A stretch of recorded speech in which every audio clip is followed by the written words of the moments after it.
የበሽታው ምንነት ፉድ ፖይዞኒንግ የምግብ መመረዝ በሽታ ይህ ማለት በባክቴሪያ፣ በቫይረስ፣ በፈንገስ፣ በመርዛማ ኬሚካሎች ወይንም በፓራሳይቶች የተበከለ ምግብ ስንመገብ የሚከሰት በሽታ ነው።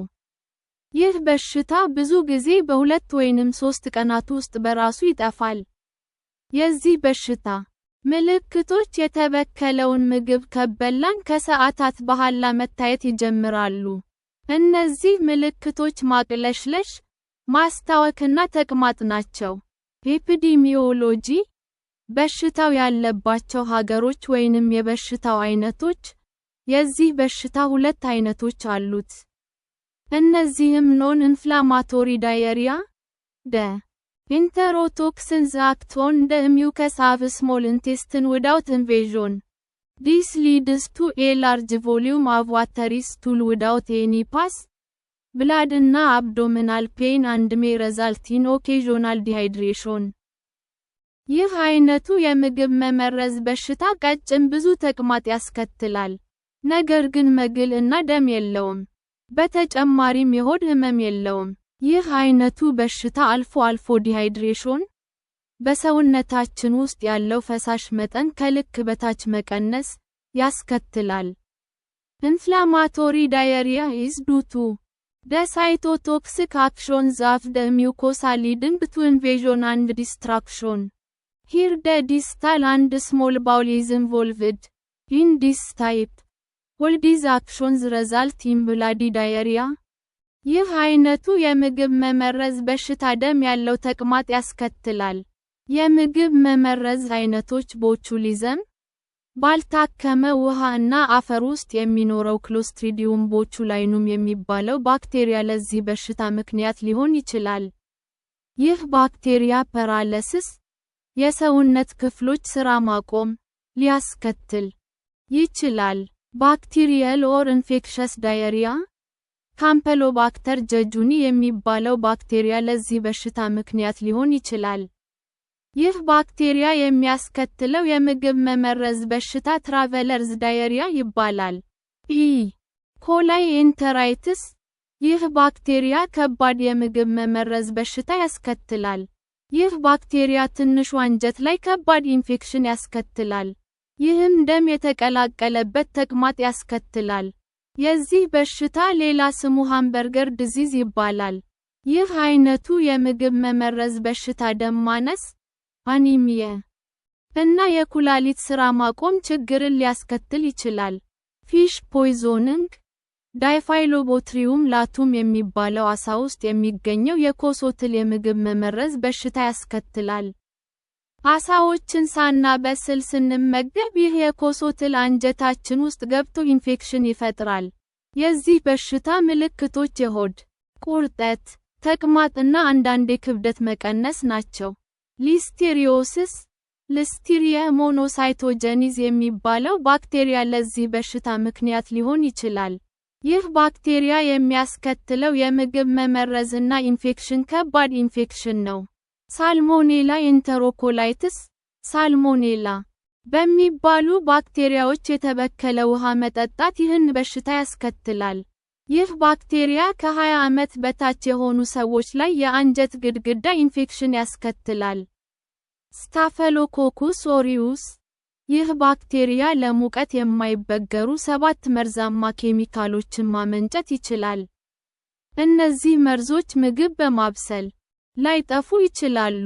ይህ አይነቱ በሽታ ብዙ ጊዜ የሚከሰተው በወተት፣ አይብ፣ ሳንድዊች፣ ኬኮች እና ፑዲንግስ ነው። ሪስክ ፋክተርስ ለበሽታው ተጋላጭ የሆኑ ሰዎች የሚከተሉትን ምግቦች መመገብ ለዚህ በሽታ ይበልጥ ተጋላጭ ያደርጋሉ። በከፊል የበሰሉ የባህር ውስጥ ምግቦች፣ ለምሳሌ ሽሪምፕ እና ክራብ። ፓስቸራይዝድ ያልሆነ ወተት፣ ቤት ውስጥ የተሰሩ የሰላጣ ምግቦች፣ ለብስኩት የተዘጋጀ ሊጥ፣ ሶፍት አይቦች፣ ሚት ስፕሬድስ ጥሬ ስጋ፣ ጥሬ ወይንም በደንብ ያልበሰለ አሳ፣ ቤት ውስጥ የታሸገ ምግብ። የሚከተሉት ሰዎች ለዚህ በሽታ ይበልጥ ተጋላጭ ናቸው።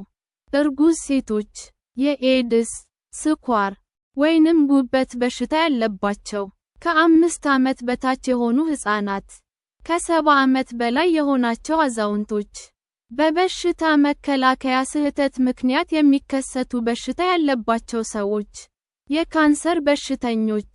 ኮዘዝ፣ የበሽታው መነሻ ምክንያት፣ የምግብ መመረዝ በሽታ በሚከተሉት ምክንያቶች ሊከሰት ይችላል። ትክክል ባልሆነ የሙቀት መጠን ምግብ ማብሰል፣ ምግብን በበቂ ሁኔታ አለማብሰል፣ ምግብን ትክክል ባልሆነ የቅዝቃዜ መጠን ማቀዝቀዝ፣ ምግብን በአቧራ እጃችን መንካት፣ ጊዜው ያለፈበትን ምግብ መመገብ፣ በአንደኛው ምግብ ሌላኛው ሲበከል፣ ለምሳሌ ፍሪጅ ውስጥ ሊበላ የተዘጋጀ ምግብ በላይ ሌላ ምግብ ስናስቀምጥ፣ ንጹህ ያልሆነ ውሃ ለምግብ ማብሰያነት ስንጠቀም፣ ምግብ በሚከተሉት ነገሮች ሊበከል ይችላል። ባክቴሪያ ካምፐሎባክተር፣ ይህ ባክቴሪያ ብዙ ጊዜ ያልታከመ ውሃ፣ ጥሬ ስጋና የዶሮ ስጋ ውስጥ ይገኛል። ሳልሞኔላ፣ ይህ ባክቴሪያ ብዙ ጊዜ እንቁላልና ጥሬ ስጋ ውስጥ ይገኛል። በተጨማሪም ፓስቸራይዝድ ባልሆኑ የወተት ውጤቶች ውስጥ ይገኛል። ሊስቴሪያ፣ ይህ ባክቴሪያ ብዙ ጊዜ ቀዝቅዘው ልበል በተዘጋጁ ምግቦች ውስጥ ይገኛል።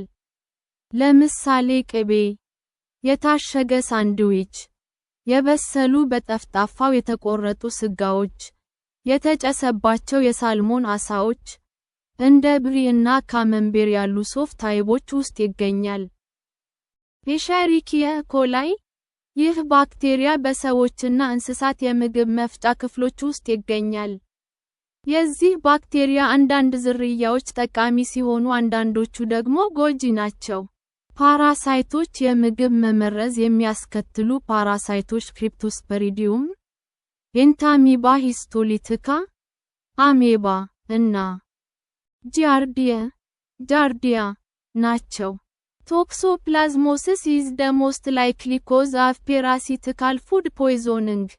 The cause of toxoplasmosis is eating food or water contaminated with the feces of infected cats and undercooked contaminated meat.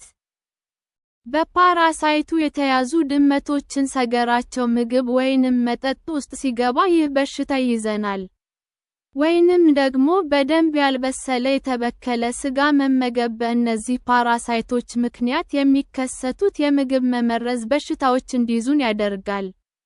መርዛማ ኬሚካሎች፣ ቶክሲንስ የምንላቸው በባክቴሪያዎች የሚመነጩ ምግቡንም ባክቴሪያውንም የሚመርዙ ኬሚካሎች ናቸው። በባክቴሪያው የተበከለ ምግብ ድጋሚ ከሞቀ ወይንም ከበሰለ ባክቴሪያው እነዚህን መርዛማ ኬሚካሎች ይለቃል። ይህም የምግብ መመረዝ ያስከትላል።